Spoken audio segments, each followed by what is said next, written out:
Well, friends, this is the first time in my experience that I've done this. Not pre-taping, I often have pre-taped, but I've never before interviewed someone and have been so moved and challenged by what they shared with me that I said, you know what, we got to continue this tomorrow. And Ron Maines, who's executive producer of 100 Huntley Street, agreed, and he made the final decision, but we have decided we're going to continue with Captain Dale Black. He is the author of this book, Flight to Heaven, a plane crash, a lone survivor, a journey to heaven and back. For 40 years he has been a commercial pilot, flew for many years for a major commercial airline. He's flown everything from 747s to Cessnas, everything in between. A lot of time spent in Lear jets. 50 countries he's flown to on missionary journeys. He's a man with a remarkable pedigree. But as you heard yesterday, at age 19 he survived a plane crash that killed the other two men in the cockpit. And he was set on years of recovery. And those of you who've had soft tissue injuries, let alone skeletal injuries, know just how long that recovery can be. Not only brain trauma, losing memory, regaining memory over time, but it became clearer and clearer to him about an experience he had when he was purportedly dead. Welcome back, Captain Black. Pleasure to have you with us. Thank you, Jim. Now, the thing about it is, in your book, chapters 14 and 15, you describe this flight to heaven, as you call it. Yesterday you talked about how even at the crash site, or I should say in the ambulance on your way to the hospital, you have the sense of being separate from your body and watching it happen as you and one of the other pilots were being taken to the hospital in that ambulance. Then in the operating room, the sense of being up near the ceiling and looking down and seeing the doctor and the three nurses working on your body, not feeling any pain yourself, not aware of why you were there, but you were there.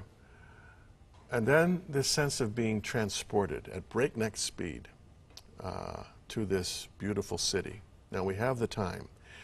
I'd like you to give me the details. First of all, describe these two angelic escorts who were with you. What were they like? If it wasn't for Bethany House Publishers, this would not be in any form of print, because I insisted that they make this accurate and that it had to be sacred, and it must stay sacred. So I can share this, but... and I should say, if I can interrupt, sure. I should say that your grandfather advised you at age 19, 20, not to tell the story, but to live the story. Exactly. He didn't say you shouldn't tell the story, but he said, Dale, it's better you should live the story. And then when the Lord makes it clear to you that you can tell the story, tell the story. You decided that you would tell the story 38 years later to your family. Yeah. But now it has become a book. You feel that the Lord has released you to let the world know about this. And you're fresh off, I mean, this is the second interview you've given. But Baker, or I should say Bethany, right. They agreed to you describing it as you saw it. And by the way, it's one of the most eloquent and beautifully written descriptions I've ever read. It's stunning, really. It really is. It had me breathless at times. So, you know, you've really been gifted as a writer. So you were given the freedom to describe it. So describe it. What were these angelic escorts like?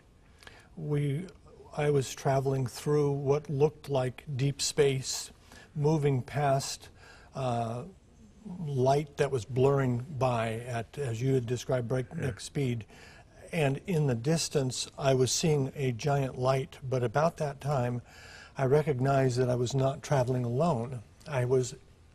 It seemed like it was coming from my body, a light beam, in a sense, illuminating from me, illuminating my pathway. And the pathway that I was in was not a tunnel. It was a narrow beam of light illuminated by something coming from within me, about twice the width of my body, arms stretched out. And if I may say, this story has not evolved. This is the same story that occurred in 1970 when I had my memory come back. It hasn't changed a bit. But I noticed two behind me, to my left and right, two angelic beings that were masculine but not clearly male, and they wore white seamless robes that were woven with silver threads. This is hard for me to talk about. It's impossible to prove, but one thing I can say is I've never been the same. My life has always beat on a different drum, and it's because of this experience that we're talking about. But anyway, these are masculine, golden toned skin beings that were clearly delighted to be escorting me into this wonderland, so to speak. Their hair was almost white, or it was the light coming from the heaven or where God was. And I didn't even have to look behind me to see them. My vision had been extremely enhanced, and I could literally see their faces without moving my head. And yet, I couldn't see completely behind me until I just moved a tad, just a little bit. And then my vision could pick up everything. But it didn't take long to start recognizing in the distance, as I'm moving at a hugely fast speed, this huge ball of light. And it looked white at first, only white. But I was moving to it, and it's getting closer and closer and bigger and bigger. And I've had a few years to fool around with the computer, trying to duplicate that light that I saw. And one day, I did see it. I went, I was looking for it, but I went to this YouTube you were talking about earlier, and I typed in Tsar bomb, T-S-A-R bomb, and I pushed that little button, and I just wept when I saw it. But the first millisecond after the bomb detonates, there's this bright light, but there's no sound, there's no mushroom cloud. In fact, it's before there's even any destruction. This is like a hydrogen bomb? A hydrogen bomb. Right. This was the biggest bomb ever detonated on Earth. Right. I think it was 50 megaton. But I saw that and froze it, and I thought, okay. That's it. Wow, that's as close to being able to describe it as possible. So anyway, I saw that, but the light was not painful to look at. It should have been, because it was brighter than the sun. But something had changed in my eyes, or something had changed in the light. But I could look at this, and all it did was invite me in, and it was warm and inviting. And everything started changing, but I could see in front of this light, where it went upward and outward in every direction, millions upon millions of people and angelic beings worshiping and praising God. But this wasn't like they had to. It wasn't like they were required to fulfill some duty. This was an expression of who they were and what they were created to be.